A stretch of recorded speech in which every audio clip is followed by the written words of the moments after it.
Wake up, college football. Appreciate y'all being here on a Thursday. So we are working into a 3-day weekend. I wish that were really true, but we will pretend that it's true. Hopefully it's a 3-day weekend for you.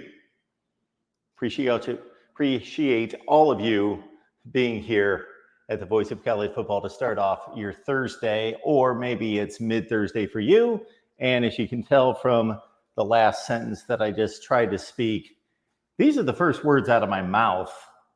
Yeah, these are the first words out of my mouth every morning. So probably not the best time to be broadcasting, but here we are all together. That's all that matters. And as long as you can interpret my blah, blah, blah, blah, blah, blah, blah, then, hey, we're good to go. And for many of you, you've been around long enough to get through my mess and interpret what Mark's trying to say. All right, this is the show that's unlike any other show at the Voice of College Football because we're in the kitchen. Yes, just that in and of itself. We're in the kitchen. We are making breakfast, or we are taking breakfast options from all of you, requests. Give us your menu. And of course, we're checking out the morning headlines, old school, kind of online, no newspapers. Do they exist still in written form? Do they exist? And of course, we checked out yesterday at about 9:15 a.m. We'll do the same today. I've got an appointment at 9:30 a.m. Very important appointment, I think. I hope it to be and believe it to be. Hopefully it's a good appointment and a productive appointment to get my day started. Yesterday, we spoke with a class at Fairleigh Dickinson. So the guy who reached out to me is a writer for, I don't want to mess this up. I think I've got this correct. I know that it's Rutgers. I believe that it's Rivals. He's a Rivals writer for the Scarlet Knights of Rutgers. So I thought, well, I don't know who I'm being asked to speak to, but maybe it's Rutgers. It turned out to be the fine University of Fairleigh Dickinson. And their media, it was the media in the 21st century. And so I was asked about my career today. And then we talk about the changing landscape, of course, and then took questions. A lot of enthusiastic folks out there. Hopefully they are checking in at the Voice of College Football, but a lot of enthusiastic, well-mannered, well-spoken young people there at Fairleigh Dickinson, and they represented themselves well, and I hope that they took something from our conversation. But yeah, a lot of questions and answers, and there were more questions than we had time for, so that's always a good thing. So that means we said something. All right, great to have all of you. It's NFL Draft Weekend. I don't know if that means anything to you. It does to me. Love the NFL Draft, always have. Do I love it as much as I did 10 years ago? No, I don't. Do I love it as much as I did 20 years ago? Do I love it as much as I did when as a approximate 13-year-old and in that range of years? My mom, God rest her soul, she was the best. I don't know if she was the perfect mom, but she was the perfect mom for me. And she was the best. Again, she is resting in peace. I know that. She allowed me to stay home and watch the NFL Draft. Now, did Marshall May Rogers know what the NFL Draft was?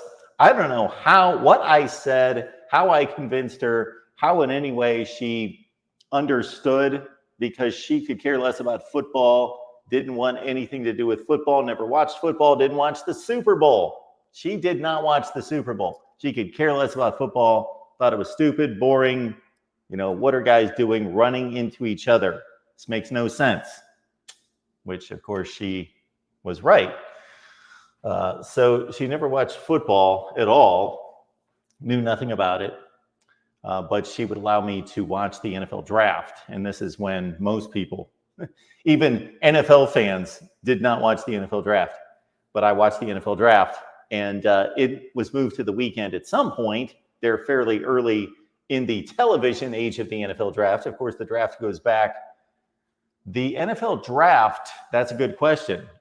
We see a lot of statistics surrounding the modern NFL draft, which started when the two leagues merged officially on the field in 1970, meaning the NFL and the AFL, if you're not aware, currently the NFC and the AFC. But the common draft came together with all of professional football drafting together in 1967, I believe is the year. That was just after the first Super Bowl, which was not called the Super Bowl. But the first NFL draft, I should know that, it was sometime in the 30s, right? 1935, 6? NFL draft. And they had 1 million rounds back then. It's funny, they had so much less scouting to be able to properly and accurately draft players, but they just went on and on and on and on and on and just kept drafting. And then at one point, it was trimmed to 17 rounds. We had a 17-round draft.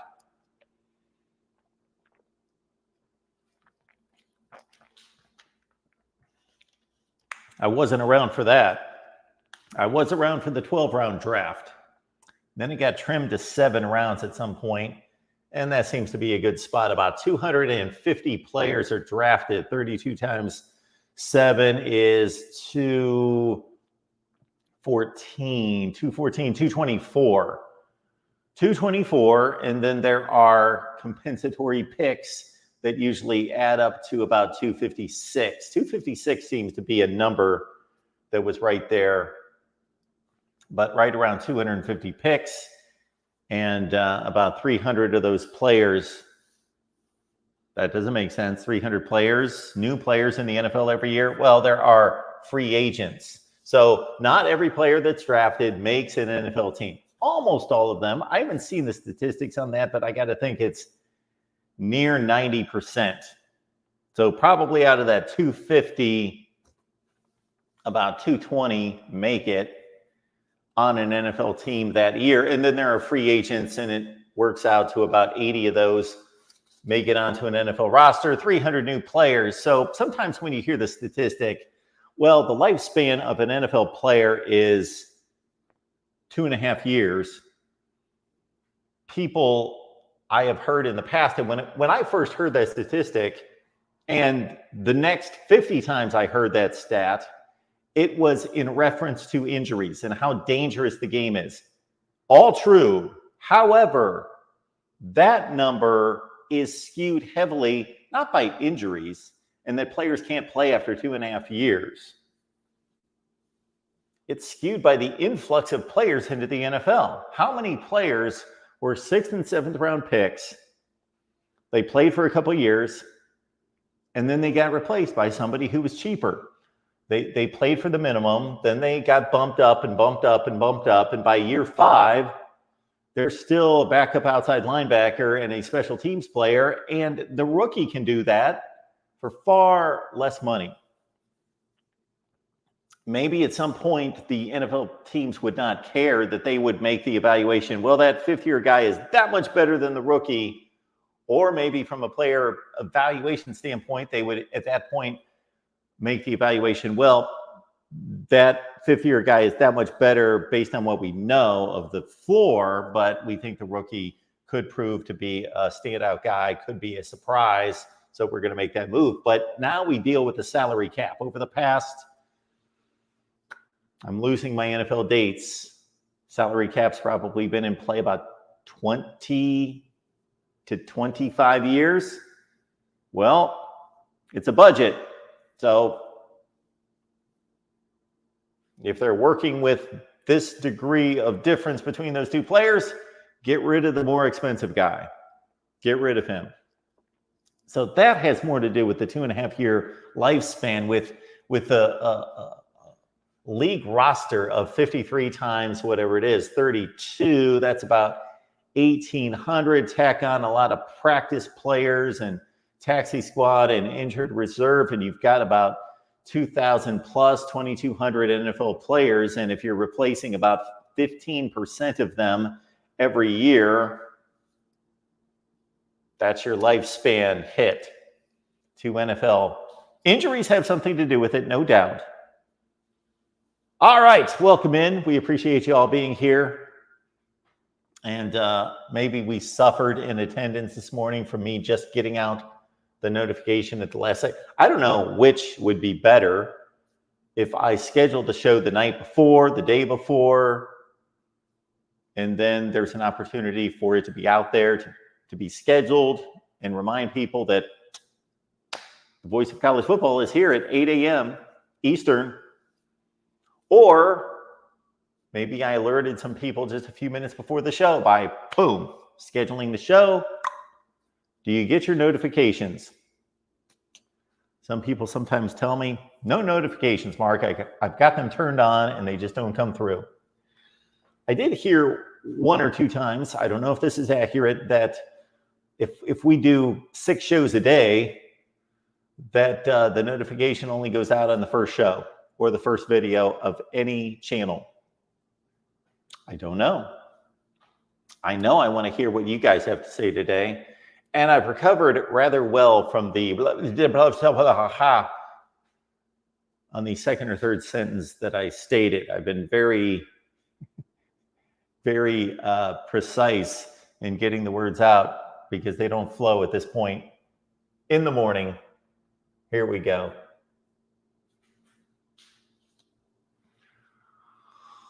We've got a happy Thursday from Rob right out of the gate. No, happy draft day. Love the NFL draft. I got to tell you, though, I may not watch the NFL draft. For the first time in my life, I may not watch the NFL draft. And of course, we know that the TV ratings just slide all weekend. I never truly got that. Of course, the best players are selected and all the hype and all the hoopla goes into Thursday. Then Friday is more for your football fan, and then Saturday's for your hardcore. And it used to be a Friday, Saturday, Sunday. I think it used to be a Saturday, Sunday. Saturday, Sunday is what I remember for years and years and years. And that was a bit of a marathon because I think the Saturday draft started at noon and would last. You guys probably remember this. We got a lot of old timers here. The draft would start at noon on Saturday and last until midnight, like a good 12 hours of the draft. I think they'd scheduled it off at 11 and it would carry through to like midnight. So your first draft day was a good 12 hours. And then your next day in the draft was like more like noon to, they'd get done about 6 or 7. That was the NFL draft. That was the NFL draft at its peak in my life. And I've told this story. I told the story about Mom allowing me to stay home from school to watch the NFL draft. And that wasn't just once.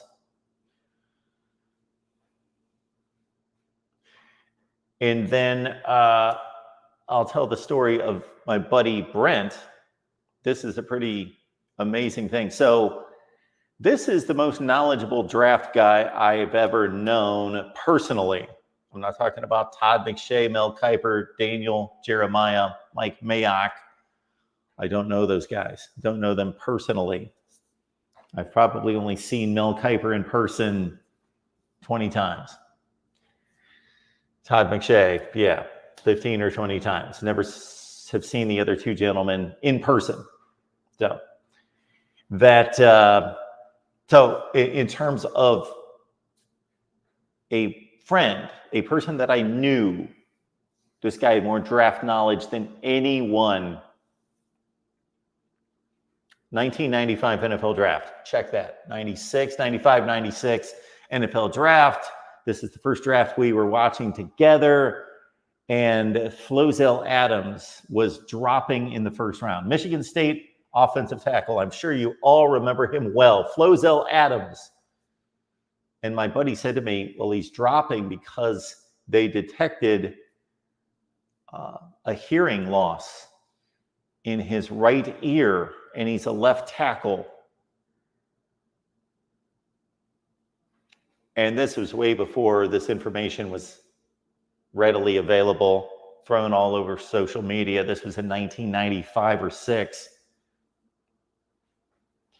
Lo and behold, Chris Mortensen, may you rest in peace. Chris Mortensen comes on like 5 or 10 minutes later, tells us why Flozell Adams is dropping in the first round of the NFL draft. My buddy was all over it. This guy also has flown me to his house in Cincinnati, in Mississippi. He now lives in Charlotte. No, he now lives in North Carolina somewhere. Raleigh, Winston-Salem, one of those. He used to fly me to his house to watch the NFL draft. That's dedication. He would promise the wife anything. I'll do anything. I'll take the kids the entire weekend before and after. I will clean. I will do whatever the honey-do list is. I will do it to watch the NFL draft, start to finish. That was my buddy Brent, and again would put me on a plane and fly me to watch the NFL draft with him 3 or 4 times. All right. Good to see Troy here as well. D-Rock Irish, a big good morning to everyone. Desmond, hello from Vegas. NFL draft party time. That's cool. Desmond, I don't know. Forgive me, Desmond. So I'm doing this in complete good intent and good faith. I'm going to give you a big welcome because I don't know that you've seen.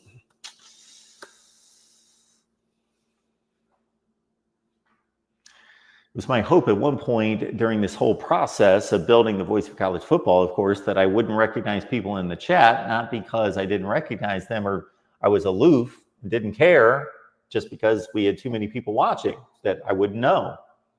So I don't know if we're there or not. Yeah, I guess we are. I don't know. Sometimes I think we are. Sometimes we're not.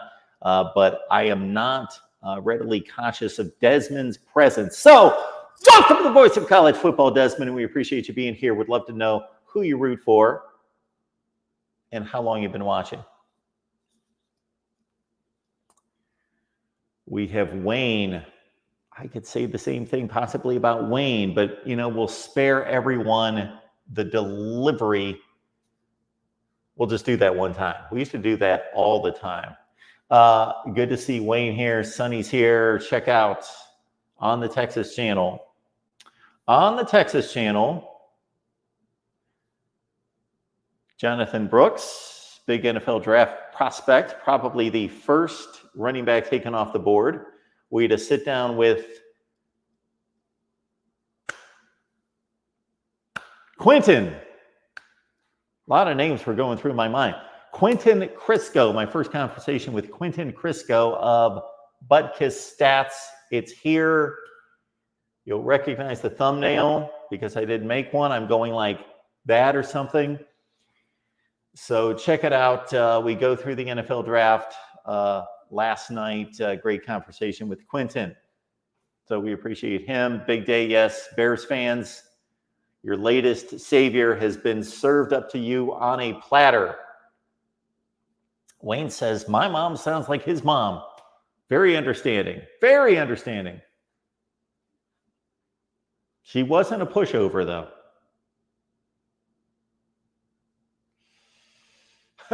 Rob watched the draft at a Kmart. So I started to talk about my situation, and I thought, well, what's funny is when we first started the channel, from my recollection, I would have to go back and really look for however long we were posting videos to 50 people, a year, 2, 3, I don't know what it was. It was a long time.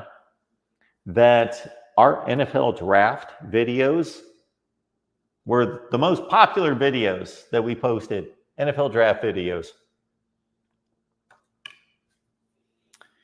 And those were NFL draft previews. And then the night of the draft, Thursday, Friday night, I used to just pump out player profile after player profile. And I was like, wow, there are people out there that are willing to watch some videos that I'm putting out there, because more people would watch those NFL draft videos from my recollection. Not that I've gone back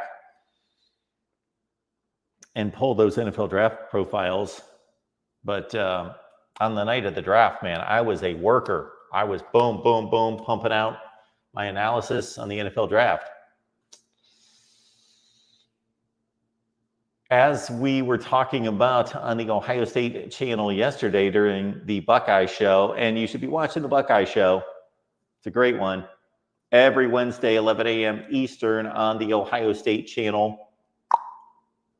Steve, Kevin, and Tony and myself getting together every Wednesday, Ohio State football talk. So, yeah, that transition from college football to the NFL in regards to who cares. Who cares about the NFL draft? We've got a nice little gathering of 29 here. Who cares about the NFL draft? Who cares about just your particular team's NFL draft? Who's a college football fan that does not have an NFL team and doesn't care at all?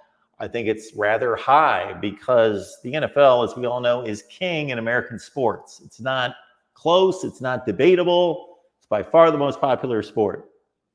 And this is its off-season showcase. And a ton of college football fans don't care.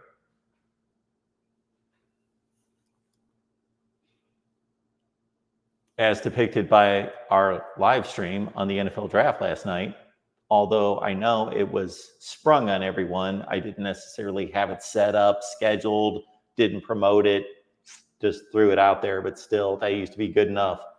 So, yeah, when it comes to the NFL draft, let's check out these results. So, we had a number of people both here and throughout the day who were asking if we were going to do anything with the NFL draft. So, we had a few different options. Of course, we could come on right before the NFL draft and do a draft preview, a pre-draft show. That seems rather silly, because everything that we would talk about would be null and void, 15 minutes later.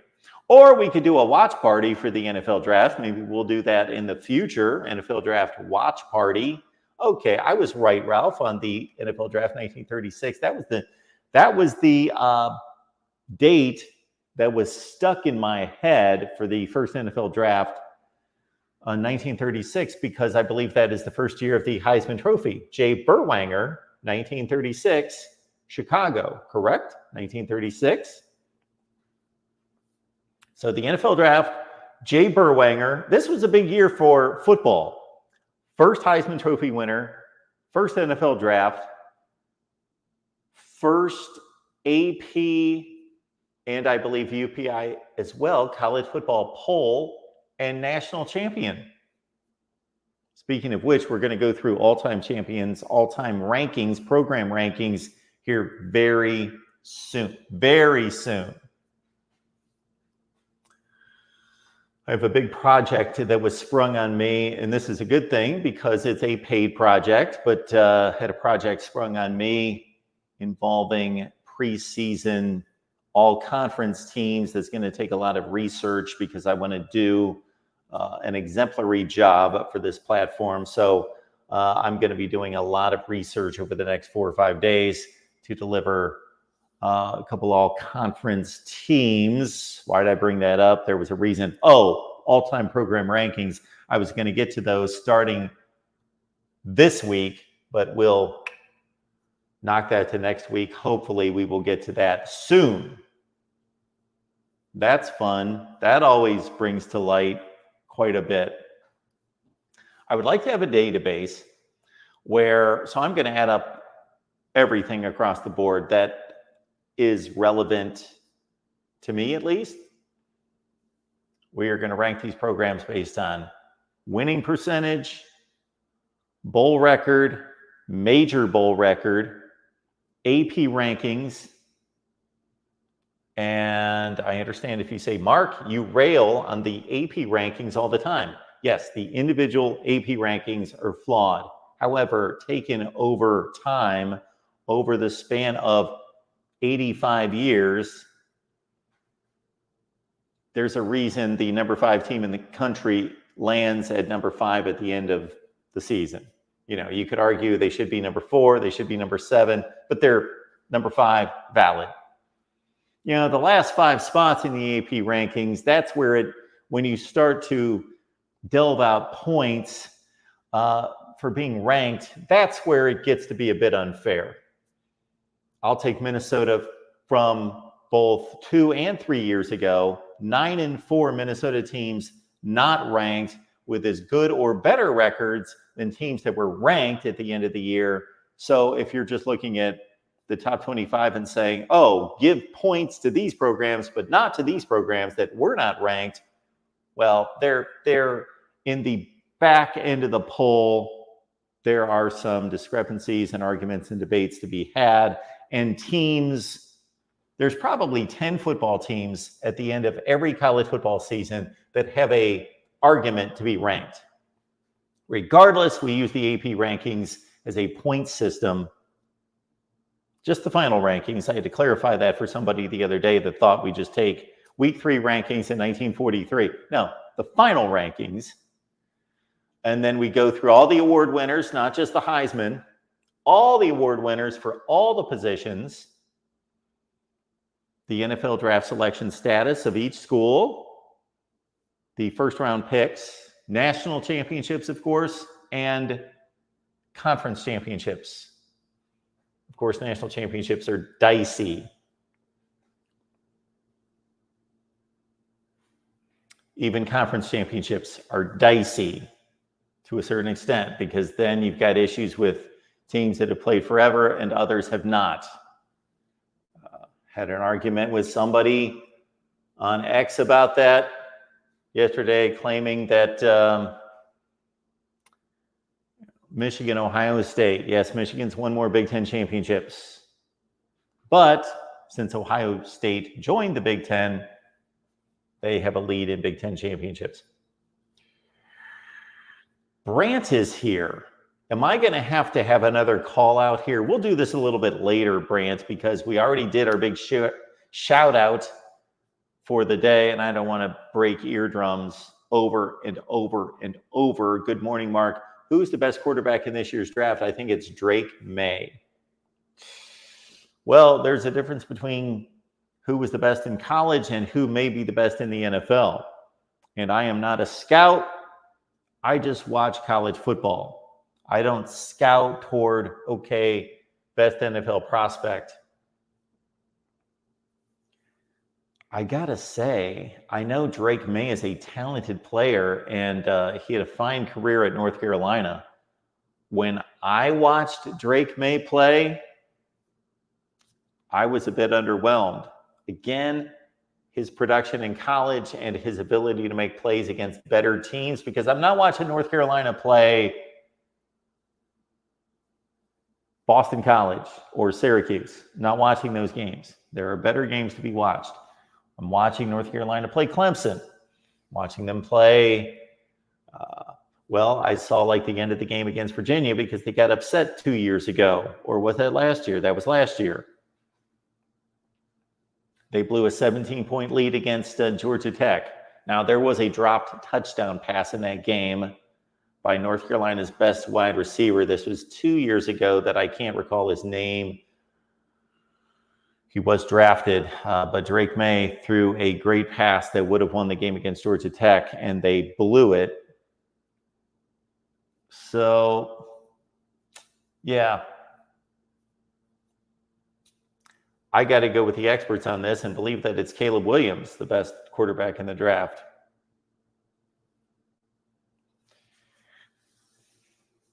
As college quarterbacks, who were the best? When Jaden Daniels throws twice as many passes as J.J. McCarthy, it's difficult to really think, when did J.J. McCarthy, when did he make the kind of plays that were needed to make. Of course, he did over and over and over. He was 27-1, but against the best teams, he threw 20 passes against Ohio State last year. The run game won the game. He was really good in those 20 passes, and of course, threw that incredible touchdown pass.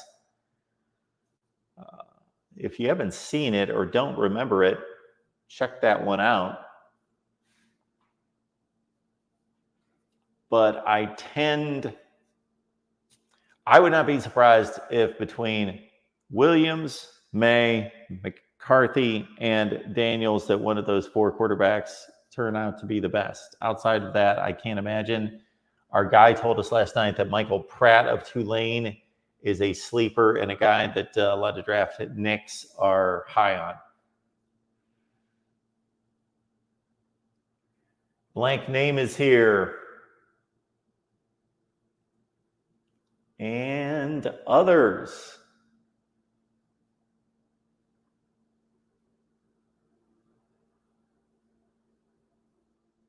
D-Rock does not care about the NFL draft. Tim does care about the NFL draft. Keith cares about the Lions and Michigan players.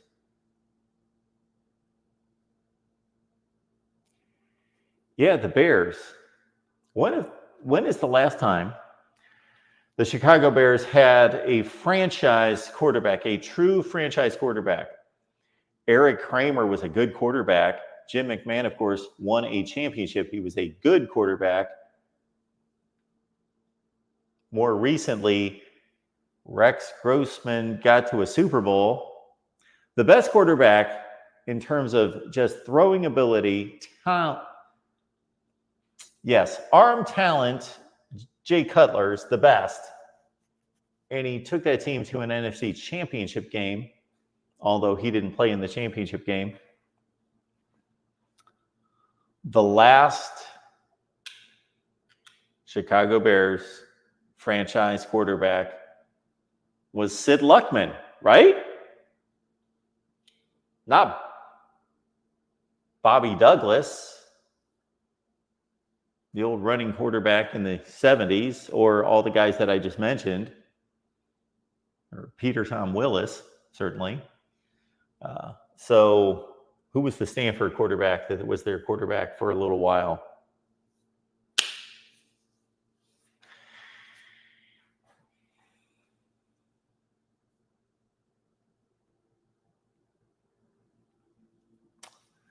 Joey says smash the like. So when Joey says smash the like, I'm not going to argue with Joey. Yes, WVU in the house. We've got a good lineup. Rusty Lish, good call there. I remember a time in which Mike Tomczak was hurt. No, I don't think he was in the league yet. Maybe, but I know it was, okay, Jim McMahon was hurt. Mike Fuller was hurt. Remember Mike Fuller? He played some playoff games for the Bears when McMahon was hurt. I think Steve Fuller.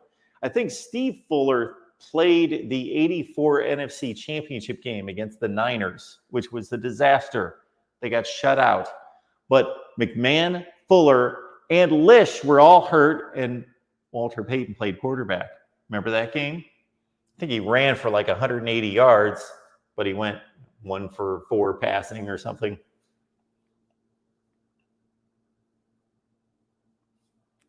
Sid Luckman.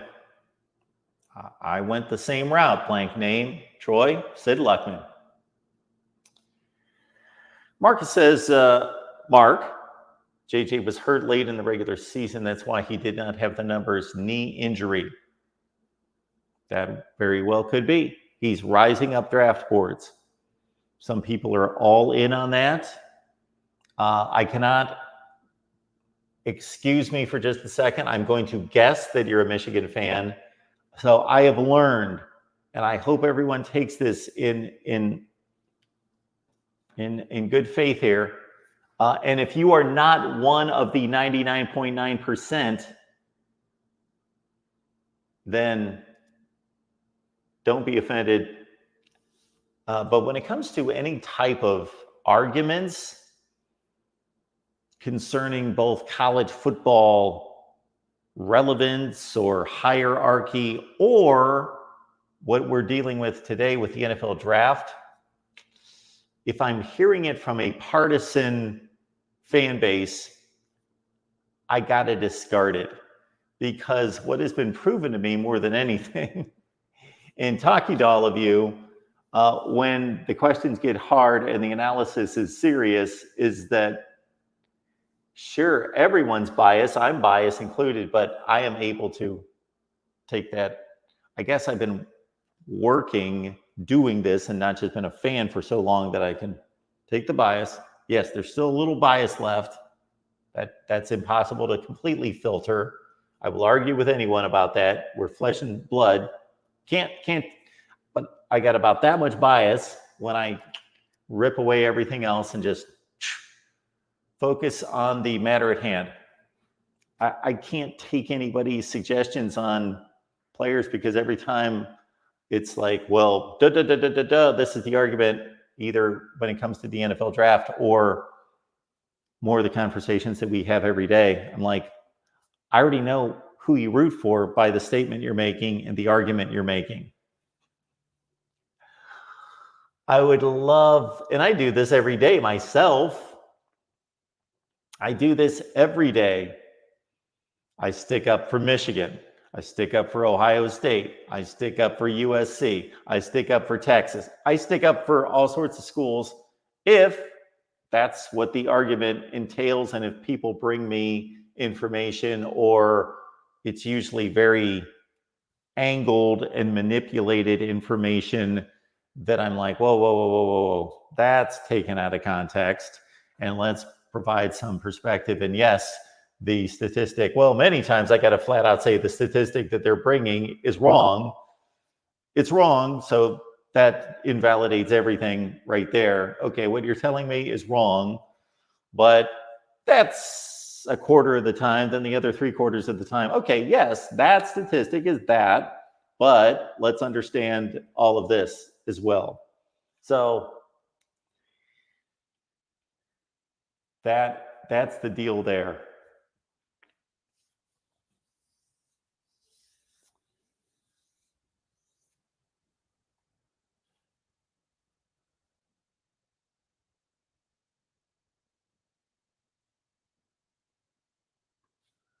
Blank Name says that 84 game, I guess he's talking about the San Francisco game, gave Mike Ditka the idea to give carries to William Perry. Mike Ditka, great coach in a sense, entertaining coach, entertaining commentator. I don't know necessarily when you had Mike Ditka on one sideline and Bill Walsh on the other sideline, that was necessarily a fair fight, but I don't know how that improves an offense. That may get you a touchdown at the goal line, but if you don't have a capable back to get you a touchdown, then that's pretty sad, because William Perry obviously never carried the ball past 1.5 yards. So if you don't have the offensive line in the back to get you 1.5 yards, that was just a big stunt, is what that was. And I don't know how that improves an offense that scored 0.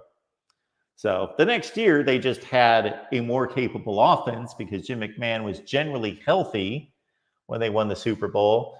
And they, of course, had one of the greatest defenses in the history of mankind that scored their own points and gave the ball to the offense all the time.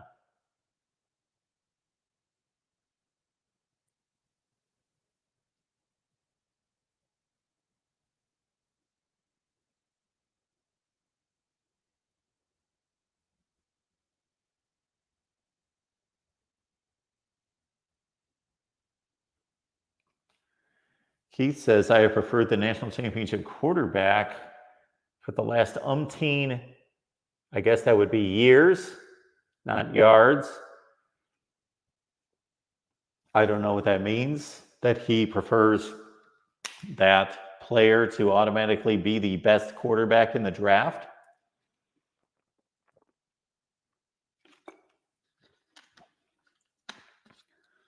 So that would be JJ. That would be Bryce Young. That would be 2021. Stetson Bennett. Of course, he was a year away from, and apparently Stetson Bennett is suffering from some pretty serious medical problems. And he's on the Rams roster, but he's not playing. Canes, Dolphins, 89. Good year for the Canes.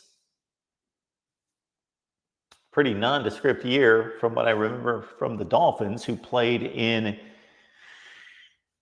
an AFC Championship game in 85. Lost to the Patriots, and then they made it back in 92 and lost to the Bills. That was probably like a 9-7.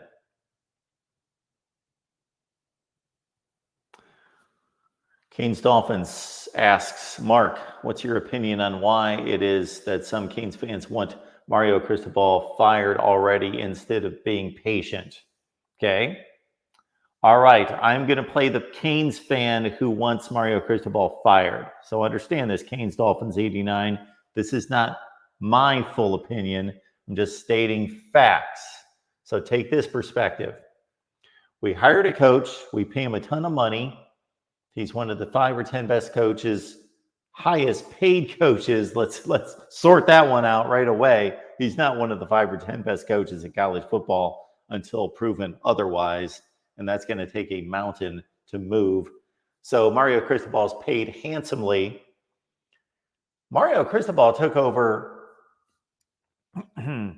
a program that had top 15 talent. So this is what I don't understand about this whole deal at Miami.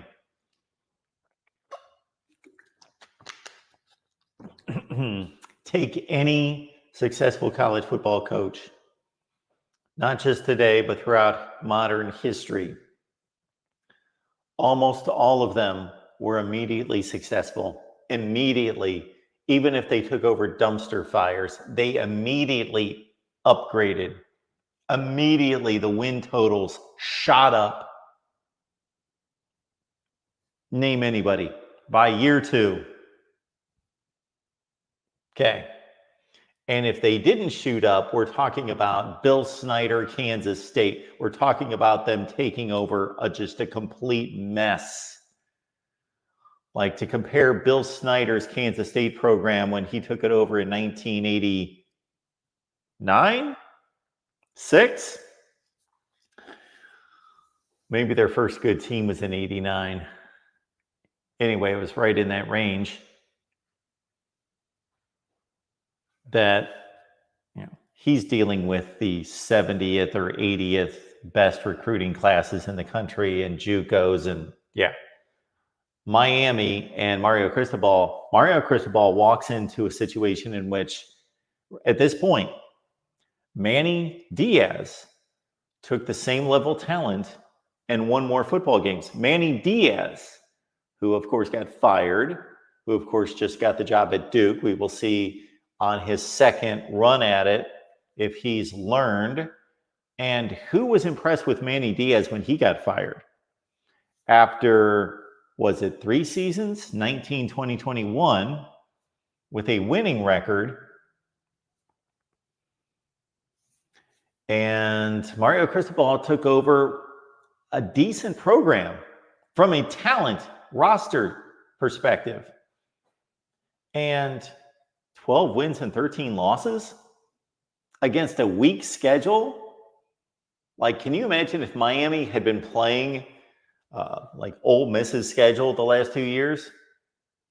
Yeah. Like, they're playing a weak schedule. Who'd they play last year?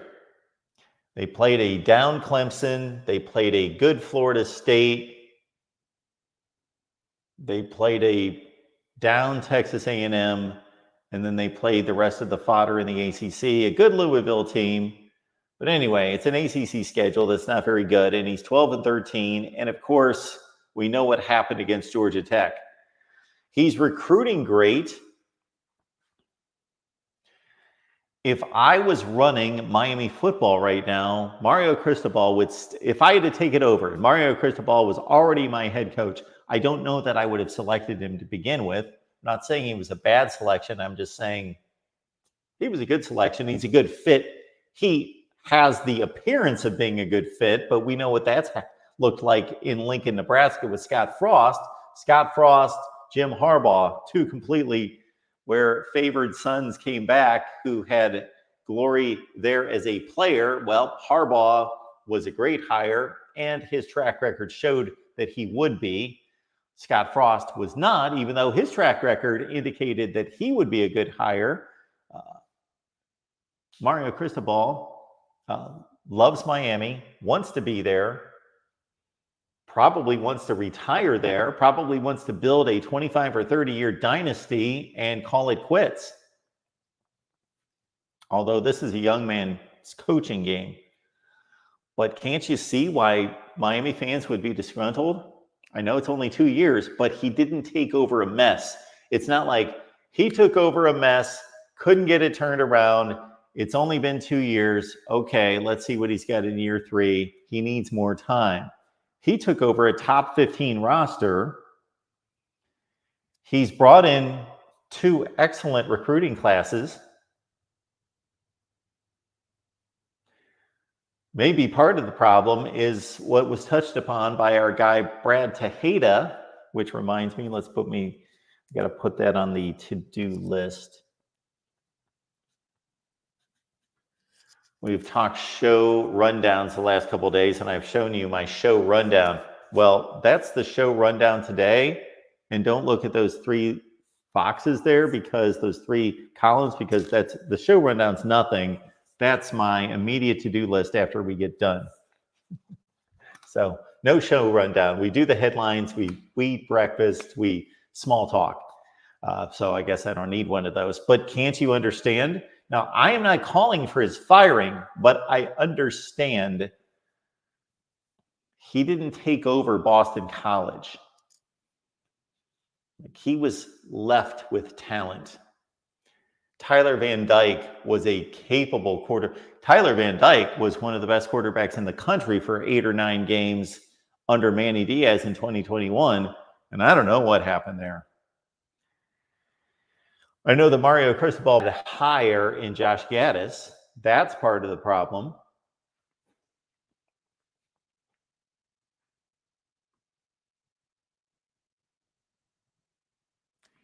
Joey says, you bet just made me French toast and sausage. That would be a good breakfast for Mark to cook.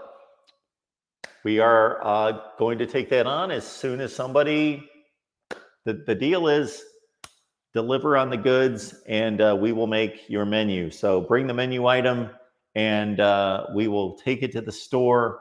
And whether that's Venmo, PayPal, and Cash App, you can do that. And your gift is more effective that way, and just put breakfast on there. You can do that, or with the super chat. And I would love to make French toast and sausage. So I would think that I would want like 3 slices of French toast and some sausage. What's that going to run somebody? I don't know, $7 or $8. I don't know, something like that. So there you go. Would love to do it, Joey. Which, by the way, reminds me. That reminds me. Glad you brought that up, Joey.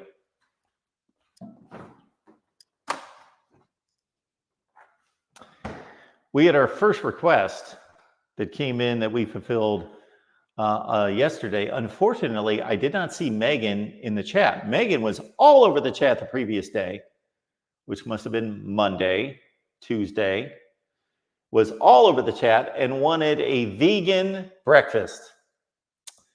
So the best I could do with a vegan breakfast was, let's do a smoothie.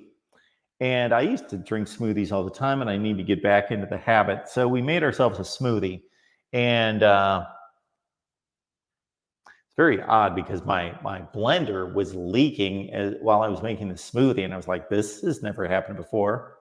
But since I moved, strange things have happened, and that might be a different blender anyway than I was using before. but it never leaked before. Anyway, I ended up making the smoothie after the show, and I always make too much, so I had about 3 glasses of it. So I've already drank 2 glasses of the smoothie, but I threw the final one to save for everyone, and I'm sure you were just waiting all night to see this. So there is a garden mix variety salad in here. There is asparagus in here, and there is a mixture of cherries, blueberries, and strawberries in here. So it was decent. It was okay. It was all right. It was palatable. It wasn't like, wow, this smoothie is amazing. That's not usually my response and reaction to a really good, healthy smoothie. So if I can just know that it's good for me, I take it down. So breakfast, yes, what's for breakfast, Mark? That's our segment right here. And of course, we've got the headlines as well. We're in 53 minutes. Yes, we're running out of time. So we'll keep it going with headlines. Did we do headlines? Did I answer your question? Canes, Dolphins, 89. The guys 12-13 took over a top 15 roster, ruined his quarterback. If Tyler Van Dyke turns out to be a decent quarterback at Wisconsin, then that's really going to look bad. Okay. What do we got?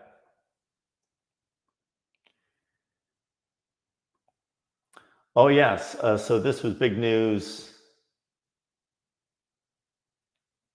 Is that the 2005 Heisman Trophy was returned to Reggie Bush.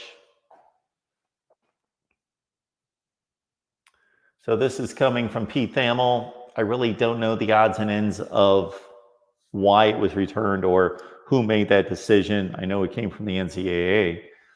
I think I shouldn't even state that. I don't know that they have jurisdiction over the Heisman Trophy. We will find out.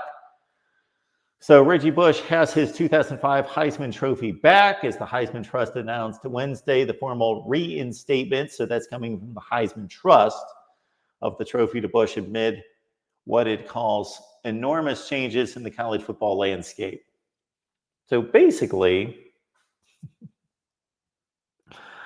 if that's why it's being returned, I don't necessarily agree with that. I was speeding down the highway and the speed limit was 55. I was going 67 and I got a speeding ticket. A year later, they raised the highway speed limit to 70. Do I take the ticket back and say, I was only going 67 on the same highway with the same traffic conditions? Give me my money back.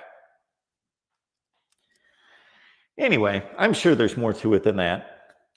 The trust decision comes after Bush forfeited his Heisman Trophy in 2010. He forfeited it in the wake of significant NCAA sanctions for USC, which included Bush receiving improper benefits during a Trojan's career. Okay, as part of the decision, the Heisman Trust is returning the Heisman Trophy to Bush and a replica to USC. Bush will again be invited to all the future Heisman Trophy ceremonies, etc. Personally, I'm thrilled to reunite with my fellow Heisman winners and be a part of the storied legacy of the Heisman Trophy, and I'm honored to return to the Heisman family, Bush said in a statement to ESPN.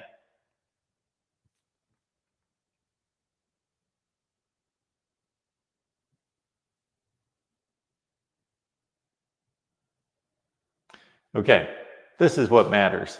The decision to reinstate the Heisman Trophy was based on a, quote, deliberative process by the Heisman Trust to monitor a sea change in college athletics in recent years. The trust cited fundamental changes in college athletics in which rules that have allowed student athlete compensation to become an accepted practice and appears here to stay. I still don't understand, based on that criteria, why he would get his Heisman Trophy back.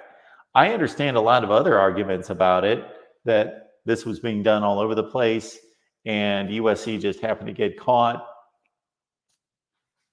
but I don't understand the revisionist history. I can think of we've got all sorts of situations that need to be revisited then. I can think of one involving Ohio State in 2010. They need their 12 wins reinstated, 12-1 football team, Sugar Bowl championship, Big Ten championship. They did far less than what Reggie Bush took. They at least made a swap. They traded those 5 players, traded their trophies for tattoos. So that was just a swap. That was not inducement to get them to come to college. So that was far less. But this is a more high-profile situation, of course. That does not involve the NCAA. As rules allowing athletes to be compensated for their name, image, and likeness were enacted in 21, Bush began lobbying for his trophy to be returned.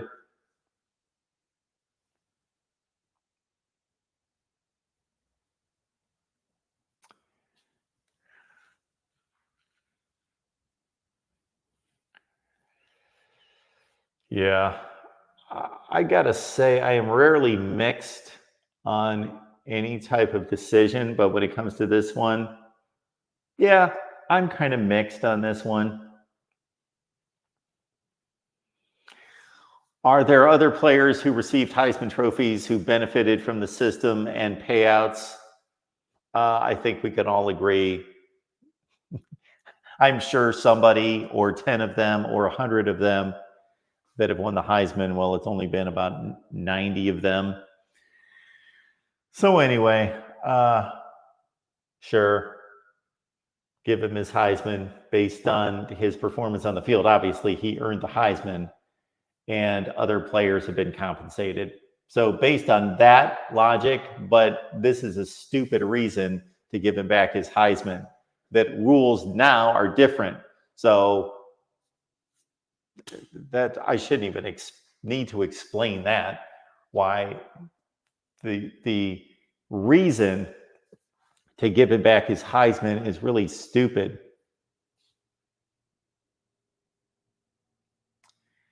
Megan is stating here, hey, just about to head to bed as I will be awake from tomorrow for the NFL draft and live streaming to Seattle.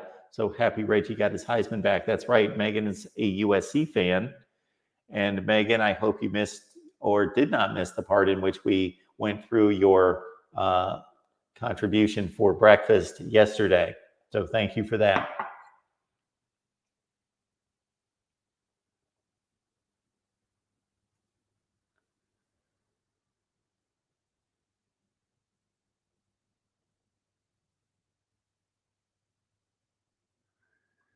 Yes, exactly, Rico. This is not an NCAA decision. So what I was complaining about, yes, I understand that's completely different. I'm just talking about justice being served regardless of who's, we're talking about both being college football issues and both being awards or recognition.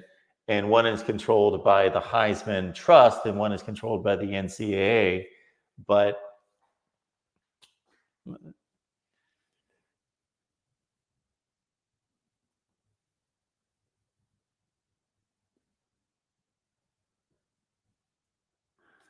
Joey letting us know, hey, Eric Dickerson, that black Trans Am with the gold that everybody loved back then, Smokey and the Bandit looking Trans Am, does he get that back? Well, there's a lot of amendments that would need to be revisited if it comes to that.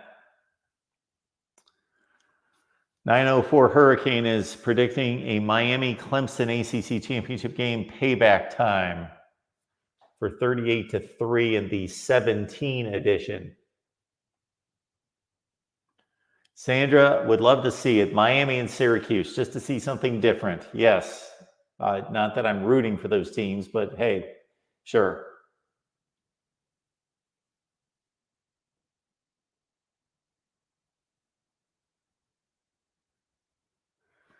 So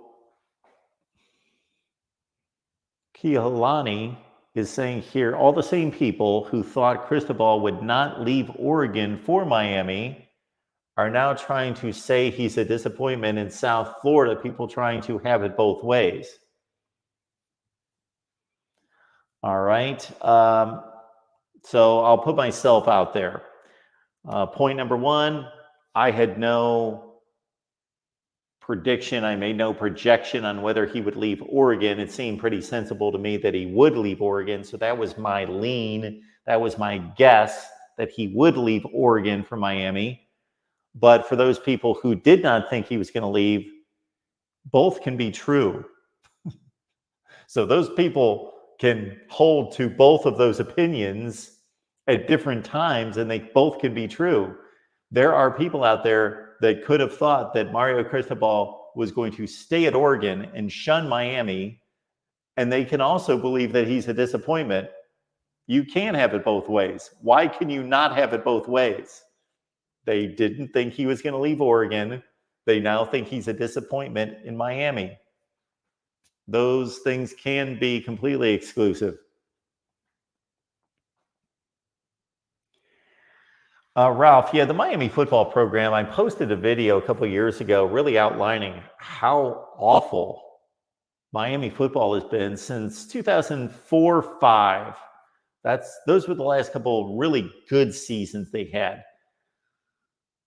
Really strong seasons, big bowl appearances, finished close to the top 10. I think they finished last in the top 10 in 04, 3 or 4.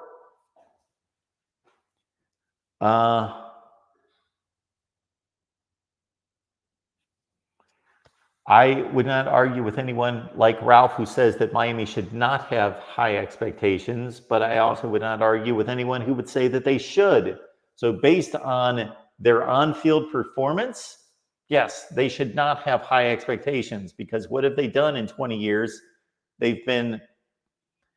Miami has been Purdue, Georgia Tech, maybe not even that good.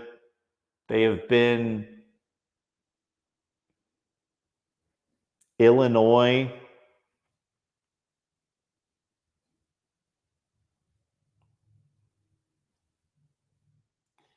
I keep throwing schools into my head and thinking, no, they haven't been that good. Like Missouri, no, they haven't been that good. Ole Miss, no, they haven't been that good. Shoot, Arkansas has been better. Now, Arkansas has probably had they've had more lows, but they've had much more highs than Miami in the last 20 years. Arkansas has been to Sugar Bowls, Cotton Bowls, finished in the top 10 in the country. Miami's not finished in the top 10 in the country in forever. It's about 19 or 20 years. And when I did this video, and Miami fans, I salute you for taking it very well. They took it very well, this video, because it was all facts. So the reason you wouldn't expect Miami to have high expectation is exactly what Ralph is pointing out right there. They have one 10-win season, 2017, in 21 years. One. They have finished in the top 10, never since 04 or 05. And there have been almost 50 schools, 50 in college football that have finished in the top 10 rankings since Miami did last. Georgia Tech has, Stanford has, Houston, Cincinnati, Louisville, all sorts of programs. 50 of them, almost 50. It's in the 40s. It was 41 or 2 when I counted a couple years ago. So based on all that, they should not have high expectations. However, we saw in a graphic last night that Miami still has the third highest first-round draft pick since 2000. They, of course, were able to assemble some of the greatest teams of all time, and probably the most talented team of all time, if not the greatest. 2000, 01, 02, those teams were some of the greatest of all time. That recently, their administration has not been completely committed to football, and they have hired poorly. Their head coaching hires have been horrific. Outside of Mark Richt, and we know what the health situation was concerning Richt after he left Miami. So I think that greatly impaired his ability to be at his very best. He was the one good hire. He was the one, okay, he is the only guy. Mario Cristobal would be the other thus far who's been successful. And Mark Richt, of course, much more successful at this point than Mario Cristobal. But the rest of these coaching hires have been horrific. Terrible coaching hires. That's at the heart of their problem, and has been. And did they just make another one? I don't know. Top 10. Yes, Northwestern Kansas definitely. Has Wake finished in the top 10? Maybe the 06 team did. Yeah, a lot of.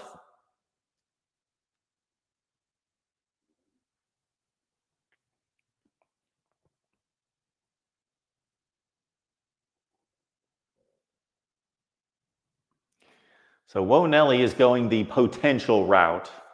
How many of those 50 could solely recruit within 50 miles of their campus and have a top 10 team? Exactly. You are proving the point.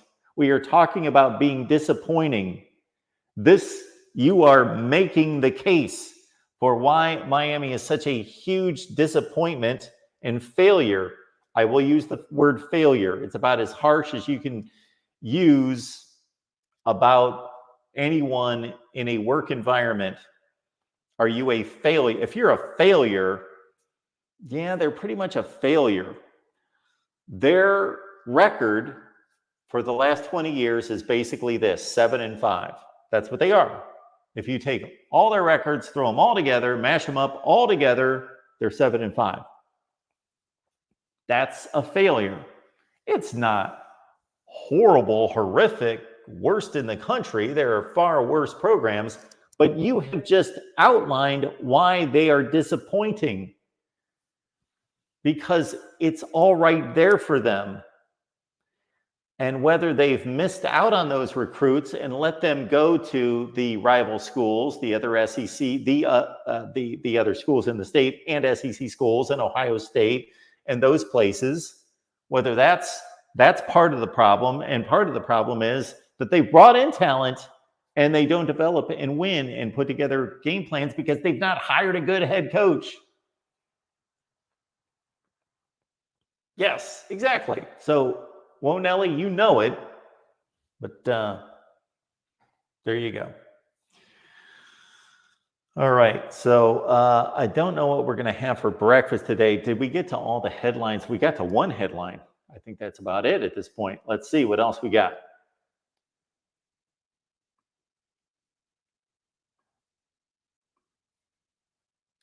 And as I announced yesterday, if these headlines every day are just going to turn into a rundown of transfer portal news, then forget it, because we've got our transfer portal update coming at 3 p.m. All right, we got something from Greg Sankey, courtesy Heather Dinich. Brushes off talk of a super league. Most of you are aware of that proposal, so I'm not going to go into all of that. 70 teams, 80 plus the 10 from the group of 5. That's a revolving door. So SEC Commissioner Greg Sankey said that interest in engaging in conversations about a super league, instead emphasizing his belief that there's a lot going right. There's a lot going right? What's he talking about? Yes, financially. Greg Sankey says a lot's going right in the current landscape of college football, Greg Sankey's a smart guy. He's smarter than I am. He certainly makes more money and has a higher position in college football, but that's not correct. Mr. Sankey, you are not speaking the truth. Financially, there's a lot going, and maybe under the surface, and he's speaking of this advisory committee, this merging of the two powers in college football, the SEC and the Big Ten. Maybe he's talking about there are really good things going to happen. They're not going on right now.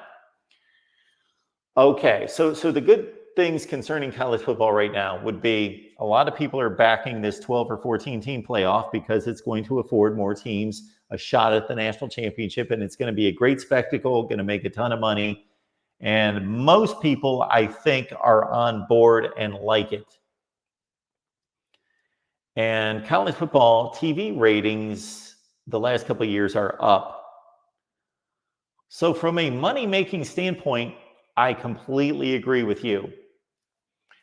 I don't know that there's been a time in history, at least since I've been watching college football, which has been quite a long time, that fans are more turned off by the sport, that they're more disgruntled today, frustrated, turned off than ever before. And we may see that reflected in the TV ratings going forward. We'll see.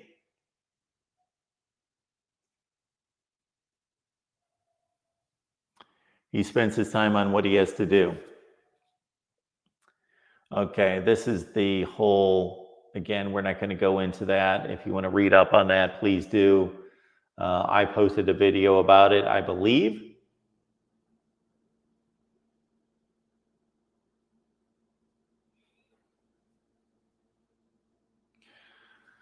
All right, maybe that's a video idea right there. Maybe I need to delve into that a little bit more.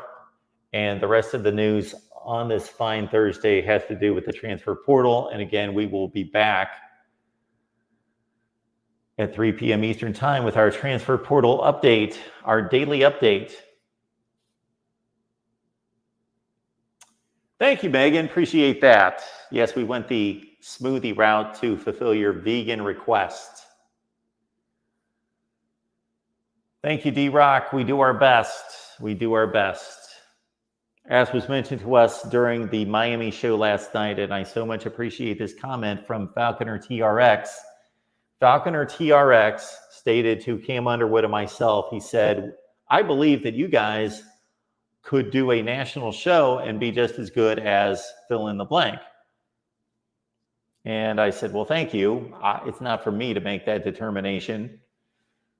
But remember, keep in mind that all of this is just off the cuff.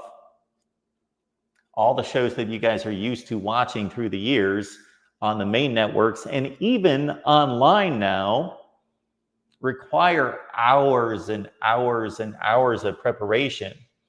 And even some people that you enjoy watching online, they have a producer in their ear. They have an earpiece. They're being fed information. There's a whole operation involved.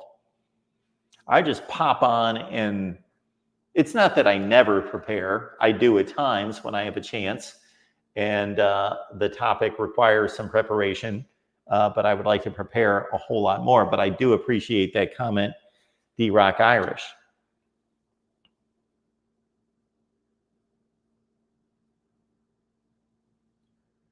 Canes Dolphins, thank you so much for that. Appreciate that. I assume that you're locked in on the Miami channel. All right.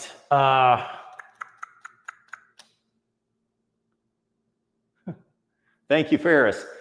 I got to tell you, this Michigan show, if you're not watching Ferris, TJ Konerski, and our host, John D'Adamo, on Tuesday nights at 8 p.m. Eastern time, the show, I'm not going to say it's blowing up, but you know what it's doing? It's just expanding, growing, adding viewers consistently every week, getting better and better and better and better.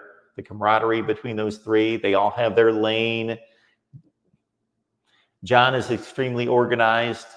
As Ferris mentions here, I'm off the cuff. John is very systematic, which is great. I've got a brain for that. I tend to operate systematically, but I just don't do it here because there's too much going on. So I just move from show to show.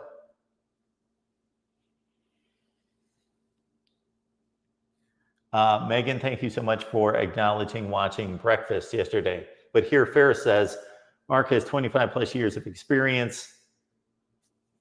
Yeah, that means I'm old to be able to pull this off the cuff. It does not happen overnight. Well, thank you for that.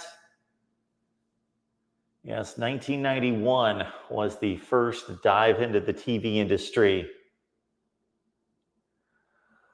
These channels are so much better when it is not all rivalry talk. Some is great, but some people just keep going back and forth. That's a good bit of feedback right there, because I got to say, Ralph, from time to time, I got to say, if all we're looking for is viewership in the moment and not necessarily like long-term credibility, I sometimes think it has crossed my mind, Ralph and others. There are all these various news situations that break, but also just evergreen content involving, let's start with the rivalry, Ohio State, Michigan. I could probably post an Ohio State, Michigan video every day and say, we're going to compare this, we're going to compare that, we're going to compare this, that, and by day 5, then something would happen that would be legit, that I would have to say, okay, Michigan just took Ohio State's running backs coach. And when I don't mean that literally, the Ohio State coach at running back left, he went to Michigan. There's nothing wrong with that. So I didn't mean it in terms of Michigan took him. Then there would be a legitimate news story to respond to that day. But the other days I would just make up, and they wouldn't be made up or fabricated, but just, okay, let's compare Ohio State, Michigan recruiting in the last 10 years. Let's compare. I could do those videos every day. I don't know what the response would be, and I've often thought I should do that. However, I do not want to have an Ohio State, Michigan channel. That's not what this is. It's the voice of college football.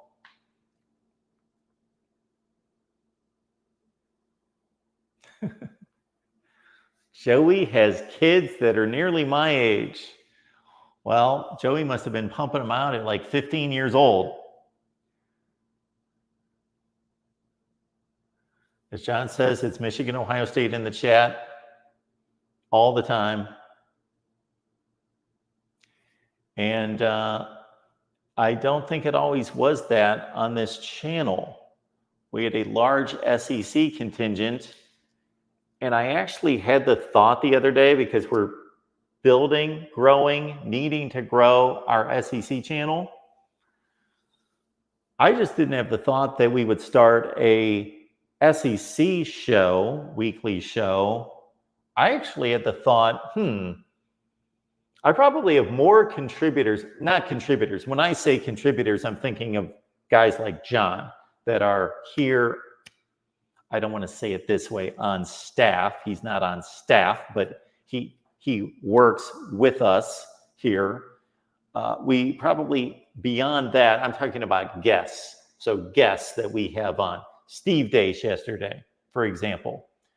People that I can call at just about any time, and as long as their schedule allows, they will come on immediately. We probably have more of those contacts in the SEC than in any other conference.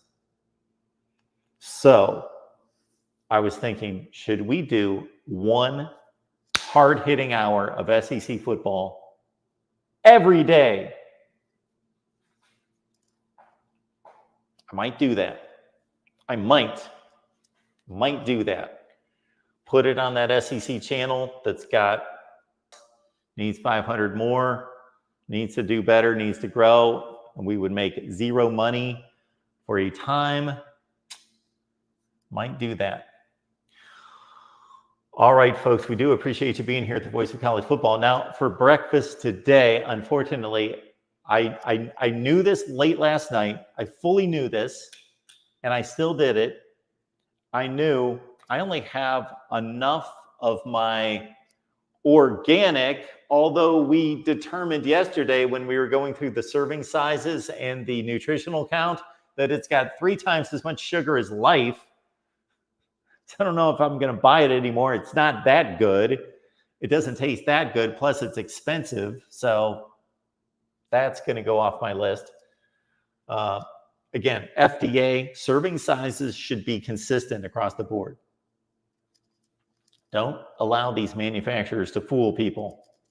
So late last night, I had a bowl, finished off the cereal, knowing I'm not going to have anything to eat tomorrow, except this is what it's going to have. Well, it doesn't have to be this because I could have bacon and eggs. That's my other option. I have basically 2 options for breakfast today, bacon and eggs, or I'll probably do this instead because eggs do not appeal to me right this second. I don't know why I'm not walking and talking at the same time because you could hear me because I've got the wireless mic on, but I'm just out of habit.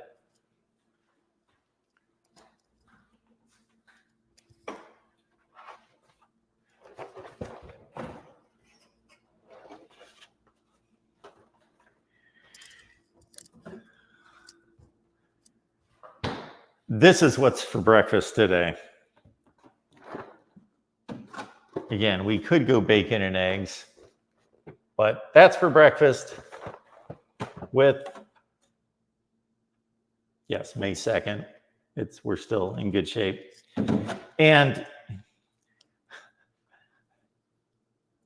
I drink these like they're dessert because they taste not phenomenal, but they taste good. And I tend to think, you know what? That's a lot of protein, and 4 grams of sugar is not too bad. And so I like to down these. I probably down 3 or 4 a day. Maybe not quite that many. Some days. So that's breakfast. And Megan, I will have another smoothie as well. I will down that. It's good for me. And I don't quite have to hold my nose. It's not great tasting. It's not horrible. I went pretty heavy on that asparagus. Pretty heavy.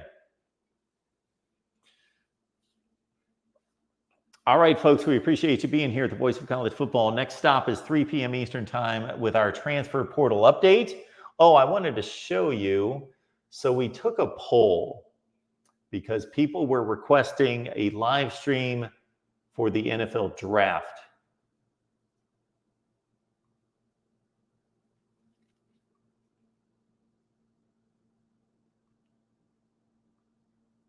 So we took a poll, and these are the current results.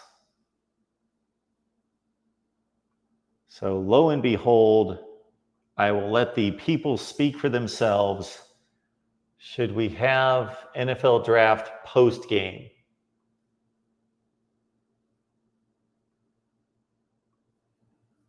And so there you go.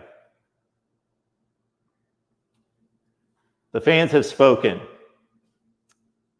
NFL post game, draft post game. No. I'm glad I took that poll. Makes it very clear. So you don't care about the draft, or you don't care to hear me talk about the draft. So there we go. That's good to know. Again, we've done post-draft, and I don't know how well they did. I know some have done well, some draft content in the past, but there are just so many people out there doing draft shows, I'm sure, that actually study and have prepared for weeks and months, and I have not. I will just enjoy the draft. Oh, I actually started to say this. I don't know if I'm going to watch the draft because I'm going to play pickleball, which is going to allow me plenty of time to watch the draft. We'll be done by 8. But because the place closes at 8, we're going to play pickleball And then I still haven't signed up for anything. No streaming service, no cable, no nothing. So if I find it online, I want to watch the draft, but I don't want to watch it so much that I'm going to make a harsh or a rash decision to sign up for cable or whatever I'm going to get. I still need to do my comparison, my cost comparison and selection comparison, because I don't want to order this and then next week be like, that's not what I wanted, so I want to get that. So I can get all the information obviously online. I just miss Mel. That's all I'm going to miss. I'm going to miss Mel. And yes, Ferris, I have been pulled into pickleball, but I need to get better. And I need to come to terms that pickleball is a double sport. I can't go again tonight and make about 4 comments. I cut it down from about 14 the week before to about 4 that, can't we play I would love to play singles. Doesn't anybody play singles?